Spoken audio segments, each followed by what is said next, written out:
terhormat Bapak Kepala SMP Negeri 1 Modo, yang terhormat Bapak Ibu stakeholder, dan yang terhormat Bapak Ibu panitia workshop, serta Bapak Ibu guru semuanya yang sudah hadir di ruangan ini yang saya hormati pula. Saya ucapkan terima kasih ya kepada Bapak Ibu guru semuanya sudah berkenan hadir di ruangan yang insya Allah penuh dengan barokah dan menjadi catatan yang baik kelak. Amin Allahumma amin. Puji syukur alhamdulillah kita panjatkan kehadirat Allah Subhanahu wa taala atas limpahan rahmat barokah serta hidayahnya kepada kita semua sehingga kita dapat berkumpul di sini guna untuk mengikuti workshop. Kalau kita membicarakan tentang budaya positif ya Bapak Ibu, kita menyadari bahwa pada saat ini perkembangan zaman yang sangat luar biasa ya, tak terbatas antara ruang dan waktu, maka ini juga berpengaruh besar sekali kepada karakter anak didik kita, dan ini tentunya menjadi menjadi agenda utama kita sebelum kita memberikan ilmu pengetahuan dan sebagainya. Maka kita membangun karakter anak didik kita dulu, sehingga ketika karakter anak didik kita sudah terbangun, maka segala pengetahuan, segala keterampilan dan apapun yang kita sampaikan ke anak didik kita itu akan dapat cepat mudah terserap. Ini tujuan akhir kita ya Bapak Ibu, yaitu semua warga sekolah meyakini dan menerapkan visi atau nilai-nilai kebajikan yang disepakati sehingga tercipta disiplin positif di lingkungan sekolah. Kesepakatan kita pada beberapa jam ke depan ini sekaligus kesepakatan workshop kita ya hari ini, yaitu hadir tepat waktu, mengungkapkan pendapat dengan sopan, tidak menggunakan gawai atau di silent ya Bapak Ibu. Apakah kesepakatan ini ada tambahannya lagi Bapak Ibu? Ada. Apa? Monggo disampaikan. Ada tambahan untuk kesepakatan kita kali ini? Atau kita sudah sesuai kesepakatan ini Bapak Ibu? Oke, setuju ya? Kalau setuju kita dok kesepakatan ini dengan tepuk tangan seperti itu. Terima kasih ya Bapak Ibu, berarti kesepakatan ini kita laksanakan selama workshop dari pagi sampai siang nanti sehingga workshop ini berjalan sesuai dengan yang kita inginkan. Agenda kegiatan yaitu pembukaan, doa, ice breaking, penjelasan, kesepakatan mulai dari diri, yaitu peserta merefleksikan kondisi saat ini dengan pemahaman disiplin, kemudian eksplorasi konsep, refleksi terbimbing, dan aksi nyata serta penutup atau refleksi. Pada akhir sesi ini ya Bapak Ibu, diharapkan Bapak Ibu memahami tentang konsep dasar disiplin positif, kemudian kebutuhan dasar manusia, keyakinan kelas, 5 posisi kontrol, dan segitiga restitusi ya Bapak Ibu. Ini untuk makna kata disiplin ya. Disiplin dimaknai menjadi sesuatu yang dilakukan seseorang pada orang lain untuk mendapatkan kepatuhan. Apakah disiplin ini hanya dapat dicapai dengan hukuman Bapak Ibu? Tidak ya. Kalau pada zaman, memang beda pembelajaran pada zaman dulu dengan zaman sekarang. Kalau pada zaman dulu ya itu lebih ke hukuman, tetapi pada saat sekarang kita lebih ke restitusi. Nanti kita akan membahas lebih jauh untuk restitusi. Lalu apa arti dari disiplin positif? Ini ada dari beberapa tokoh juga ya tentang makna dari disiplin positif. Kebanyakan orang akan menghubungkan kata disiplin dengan tata tertib, teratur, dan kepatuhan pada peraturan. Kata disiplin juga sering dikaitkan dengan hukuman, padahal itu sungguh berbeda. Karena belajar tentang disiplin positif itu tidak harus dengan memberi hukuman, justru hukuman itu adalah alternatif terakhir jika alternatif lainnya itu sudah tidak bisa atau tidak kalau bisa itu sudah tidak menggunakan hukuman seperti itu. Menurut Ki Hajar Dewantara dalam bukunya halaman 470, Di mana ada kemerdekaan, disitulah harus ada disiplin yang kuat. Sungguh pun disiplin itu bersifat hanya dari diri kita sendiri ya. Maka diri kita ini yang harus berjuang keras untuk membangun kedisiplinan itu. Istilahnya kalau tidak kita siapa lagi? Kalau tidak sekarang, kapan lagi kita menerapkan disiplin? Sebab jikalau kita tidak cakap melakukan disiplin diri ya, maka wajib orang lain atau orang yang ada di sekitar kita itu istilahnya ya, kalau di sini adalah pimpinan untuk mengarahkan kita agar kedisiplinan itu terbentuk ya, karena kedisiplinan itu berbanding lurus gitu ya Pak ya, dengan hasil atau ya keberhasilan atau karakter anak. Ini menurut para ahli ya, disiplin menurut Diana Goshen tahun 2001, disiplin yang artinya adalah belajar. Kata disiplin juga berasal dari akar kata yang sama, yaitu disiplin atau murid atau pengikut. Untuk menjadi seorang murid atau pengikut, seseorang harus paham betul alasan mengapa mereka mengikuti suatu aliran atau ajaran tertentu, sehingga motivasi yang terbangun adalah motivasi intrinsik bukan ekstrinsik ya, motivasi yang tumbuh dari dalam. Kalau motivasi yang tumbuh dari dalam itu lebih kuat ya, tidak gampang hilang. Tetapi kalau motivasi disiplin itu dari luar, misalkan saja nanti kalau kamu disiplin kamu akan mendapatkan hadiah dari bapak ibu guru, seperti itu akan cepat hilang. Tetapi kalau memang tumbuh dari dalam diri itu akan lebih lama atau tidak terhapus seperti itu, lebih lama seperti itu. Maka disiplin positif ya, sebuah tindakan yang dilakukan dengan penuh kesadaran dan tanggung jawab sebagai bentuk menghormati diri sendiri dan orang lain di sekitarnya. Akibatnya seseorang atau peserta didik untuk memahami dan mengontrol setiap perilakunya. Sebagai pendidik, tujuan kita adalah menciptakan anak-anak yang memiliki disiplin diri sehingga mereka bisa berperilaku dengan mengacu pada nilai-nilai kebajikan universal dan memiliki motivasi intrinsik. Nilai-nilai kebajikan universal ini salah satunya yaitu nilai-nilai yang ada di dalam profil pelajar Pancasila dan ada beberapa nilai lainnya.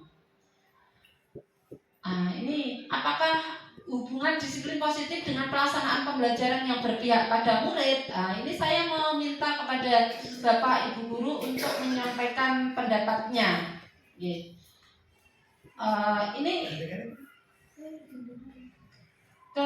saya ke Ibu BK dulu aja ya. Bu Endang, monggo. Hubungan disiplin positif dengan pelaksanaan pembelajaran yang berpihak pada murid. Monggo Bu Endang.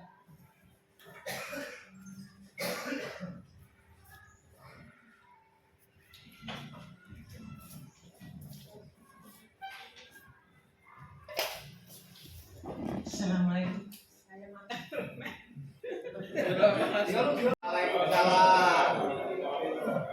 Di sini saya akan berpendapat bagaimana agar nilai-nilai tersebut dapat dipahami dan diterapkan oleh peserta didik dalam kehidupan sehari-hari. Dalam hubungannya dengan kebutuhan dasar manusia tadi, peserta didik itu sebenarnya masalah keyakinan yang dimiliki itu semuanya sudah memiliki keyakinan, namun karena kebutuhan dasar manusia yang kurang, akhirnya peserta didik itu terkadang belum bisa memenuhi keyakinan tersebut. Misalnya dalam hal keyakinan yang pertama, beriman dan bertakwa pada Tuhan Yang Maha Esa. Karena kebutuhan dasar dari peserta didik yang belum terpenuhi, misalnya peserta didik itu ada masalah atau malas misalnya, itu kan kebutuhan dasarnya belum terpenuhi. Akhirnya keyakinan yang ada di dalam diri peserta didik, keyakinan beriman dan bertakwa pada Tuhan Yang Maha Esa, itu pun juga belum bisa dilaksanakan. Akhirnya anak itu misalnya dalam satu contohnya disuruh sholat berjamaah, keyakinan yang ada di dalam dirinya itu akhirnya tidak bisa dipenuhi, tidak bisa dijalankan karena salah satu kebutuhan dasarnya itu belum dimiliki atau ada masalah eksternalnya, seperti itu. Mungkin Itu yang bisa saya sampaikan. Terima kasih. Wassalamualaikum warahmatullahi wabarakatuh. Terima kasih Bu Warli dan Bapak Kiatarto. Ya, tadi apa yang disampaikan sudah luar biasa. Lintas apa Pak ini namanya? Lintas generasi ya. Iya. Jadi tadi yang terakhir yaitu setiap manusia memiliki keyakinan yang ada dalam dirinya, tinggal bagaimana kita menumbuhkan keyakinan tersebut. Terus kemudian yang Pak Kiat tadi yaitu timbulnya kesadaran dari dalam diri gitu Pak ya, pada intinya ya. Iya, ada minat. Memang keyakinan dan kesadaran itu adalah modal utama. Ya, modal utama bagaimana dalam kehidupan sehari-hari peserta didik budaya positif itu dapat diterapkan. Jadi tidak kalah pentingnya adalah keteladanan juga. Keteladanan dari Bapak Ibu guru itu adalah juga salah satu apa istilahnya kesuksesan budaya positif itu dapat terbentuk di sekolah. Kemudian adanya pembiasaan dari pembiasaan tersebut ya, maka budaya positif itu akan tercipta.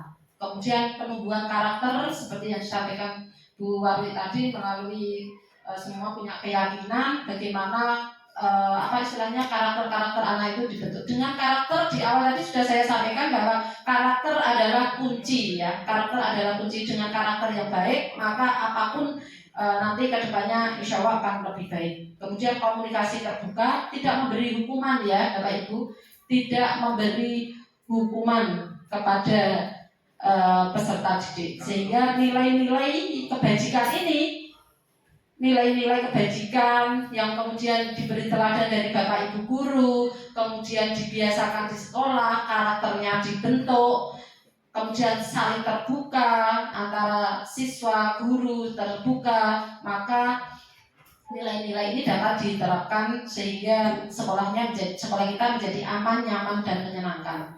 Ini konsekuensi logis, bukan hukuman.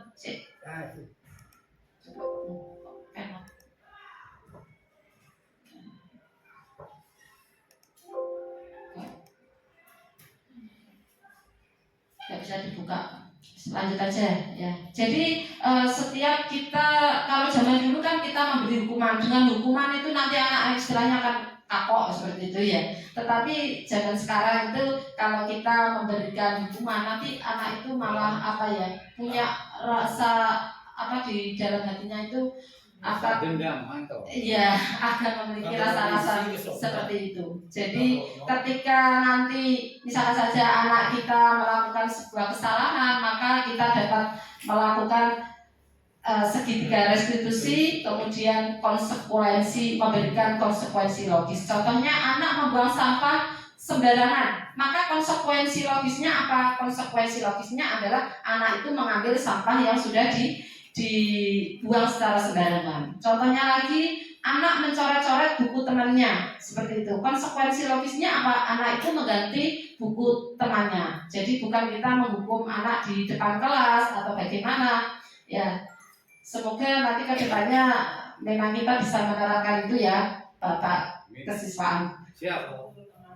Keyakinan kelas juga ya. Jadi pada dasarnya keyakinan kelas itu kalimat-kalimat yang dipakai tentu saja kalimat-kalimat yang positif ya, kalimat dari nilai-nilai yang ada di kelas itu dikumpulkan jadi satu, nilai-nilai yang diinginkan. Saya nilai misalnya saja nilai kebersihan, nilai kerjasama, nilai apa itu dikumpulkan jadi satu. Kemudian siswa diberi post-it bisa ya, ingin apa kelas kita ini, ingin nyaman, aman, menyenangkan atau bagaimana, seperti itu ya. Atau di kelas ini banyak masalah terjadi apa, kita kumpulkan jadi satu. Sering terlambat seperti itu, nanti dikumpulkan jadi satu. Anak-anak diberi post-it, dikumpulkan ya sesuai. Misalnya aja yang kebersihan kan macam-macam biasanya anak-anak itu ada kalimatnya macam-macam, kita kumpulkan jadi satu. Nanti kalimat yang lainnya kita kumpulkan jadi satu, seperti itu. Kemudian kita bentuk kesepakatan kelas. Jangan sampai ada kata-kata tidak boleh ya, dilarang.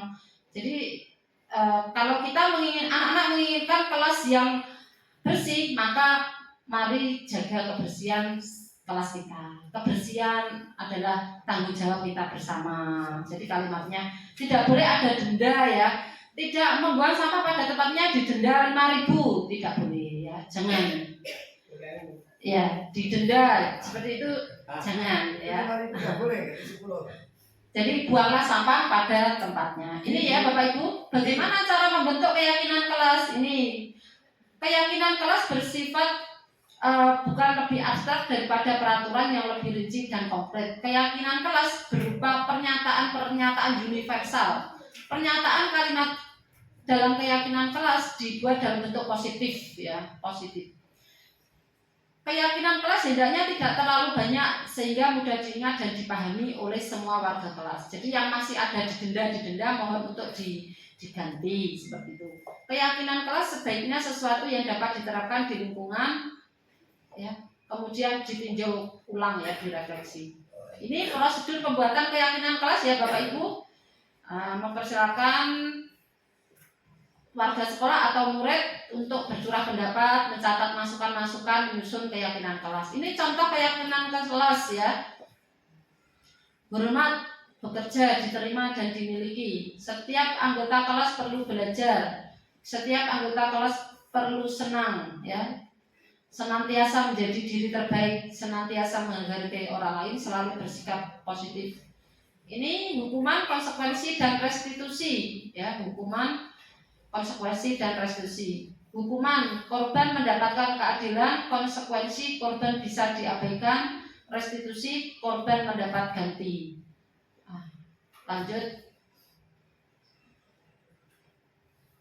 Nah, ini nomor 1 Bapak Ibu, mengganti penghapus teman yang dihilangkan. Ini hukuman atau kasih konsekuensi. Nomor 1 konsekuensi ya. Nomor 2, berdiri di tengah lapangan upacara karena datang terlambat. Hukuman ya. 3, merapikan sapu dan alat pel yang jatuh karena tersenggol saat berlari di jam istirahat. Konsekuensi. 4, mencatat 200 kalimat yang saya minta maaf karena berkelahi dengan teman. Hukuman. 5, membersihkan WC sekolah karena tidak mengumpulkan tugas. Hukuman ya Bapak Ibu, sudah ini terakhir. Mengganti penghapus teman yang dihilangkan. Konsekuensi, berdiri di tengah lapangan upacara karena datang terlambat. Hukuman. Sudah. Ini sudah tadi. Sudah ya. Bapak Ibu, ini tadi adalah materi tentang budaya positif ya. Sudah saya ucapkan terima kasih kepada Bapak Ibu semuanya. Yang terakhir yaitu refleksi. Mbak Dima mohon untuk memberikan refleksinya.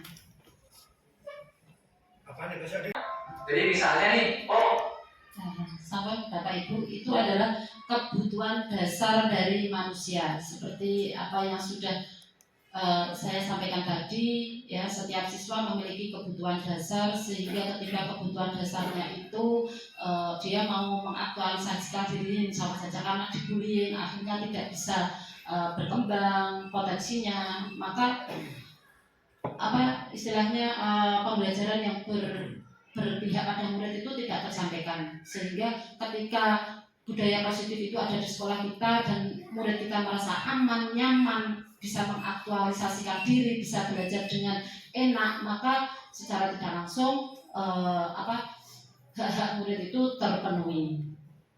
Selanjutnya yaitu nilai-nilai kebajikan. Ini Bapak Ibu ya, nilai-nilai kebajikan, ada nilai profil pelajar Pancasila ya, ini tadi juga sudah kita nyanyikan. Beriman, bertakwa kepada Tuhan Yang Maha Esa dan berakhlak mulia, mandiri, bernalar kritis, berkebinekaan global, bergotong royong dan kreatif.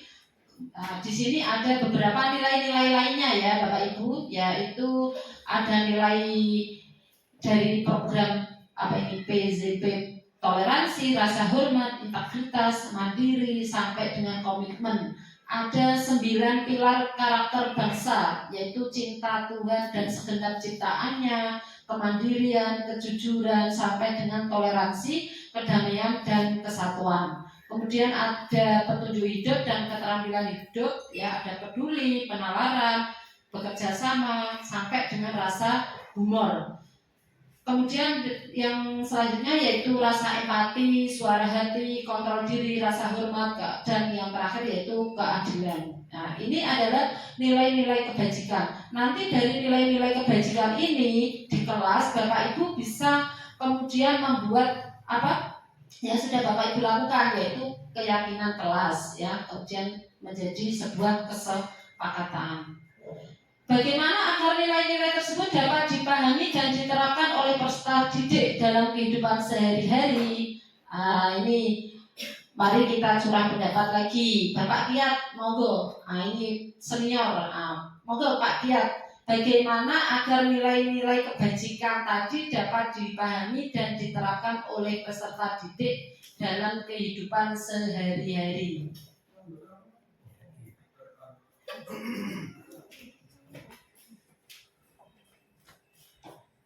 Oke, terima kasih. Assalamualaikum warahmatullahi wabarakatuh. Ada berita yang menarik bahwa 1 Juni nanti saya sudah pensiun. Maka saya mohon izin. Pak Bambang apa? Satu April. Pak Bambang, terus saya, terus Bu Ejestu, terus Bu Lekti. Betul-betul 1 tahun. Terima kasih atas kesempatan yang diberikan kepada saya. Bagaimana agar nilai-nilai tersebut dapat dipahami? Ini kaitan yang penting bahwa yang namanya disiplin positif itu tidak bisa dilepaskan dengan kebutuhan tadi, kebutuhan siswa, kebutuhan pribadi. Kemudian satu hal sebagai pilar pokoknya adalah tumbuhnya sebuah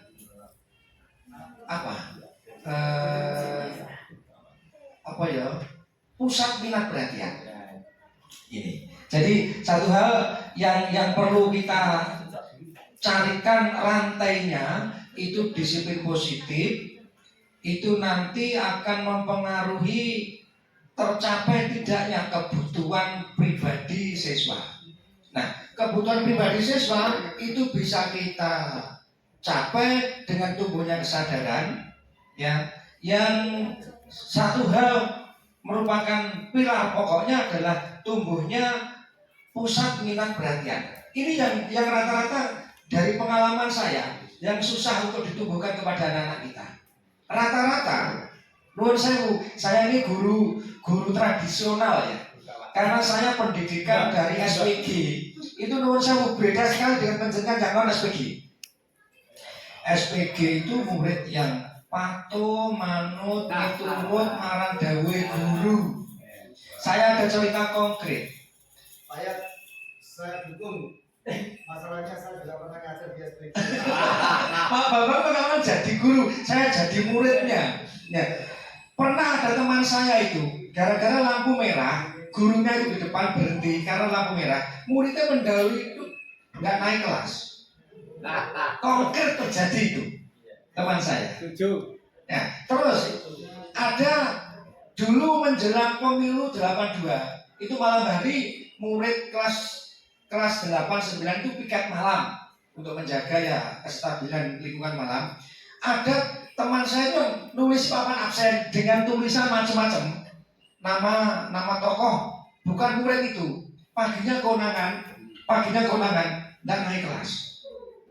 Sehingga itu mewarnai saya selama menjadi guru. Saya juga guru yang notabene sakral.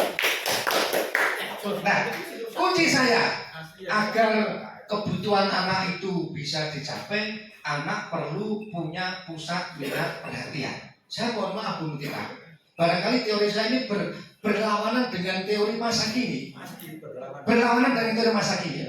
Aku kena ulang muridku rame aku mau. Nah, senjataku ada jale, pedotane, itu loh apa suka itu senjata saya. Wes ku tak kene joblok aja rame. Murid saya diam. Itu kan cara yang salah menurut teori sekarang. Tapi menurut saya efektif. Bocah ki ngerti sing diomongno guru nek meneng. ada perhatian. Kecuali nanti pada saat perlu diskusi kelompok, oke, saling mengungkapkan pendapat.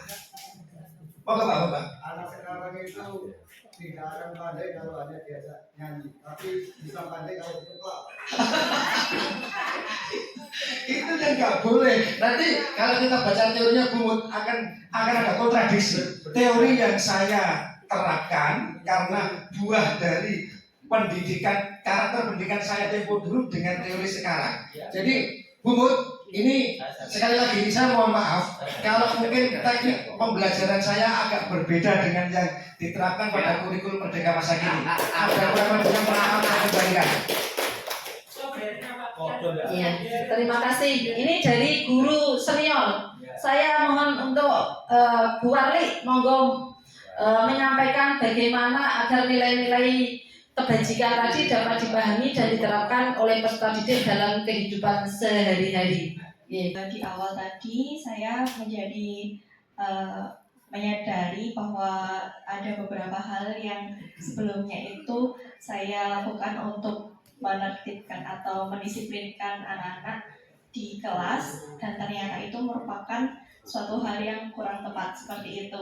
Lalu di dalam penyampaian materi oleh pemutih tadi juga saya menjadi tahu bahwa ada solusi atau pilihan yang lebih baik seperti motivasi intrinsik tersebut. Terus dan ada juga